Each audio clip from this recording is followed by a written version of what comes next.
Ehtiyatda olan şəxslərdən müddətli həqiqi hərbi xidmətə çağırılan, eləcə də bağlaşma, kontrakt əsasında həqiqi hərbi xidmətə könüllü şəkildə daxil olan zabitlər üçün dinc dövrdə müəyyən edilmiş həqiqi hərbi xidmət müddəti 6 ay azaldılıb. Bu qərar hərbi qulluqçuların sosial vəziyyətinin yaxşılaşdırılması, xidmət şəraitinin daha cəlbedici edilməsi və hərbi sahədə kadr siyasətinin təkmilləşdirilməsi məqsədi daşıyır.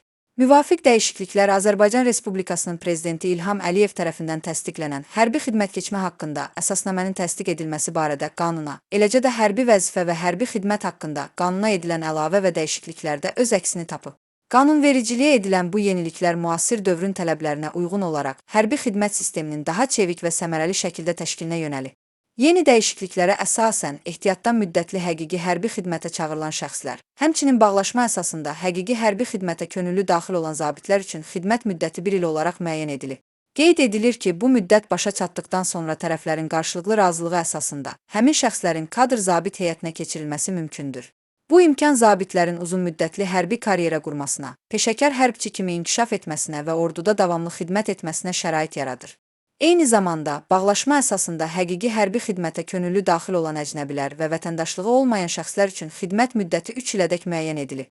Bu müddət başa çatdıqdan sonra da tərəflərin razılığı əsasında yeni bağlaşmanın bağlanması nəzərdə tutulur.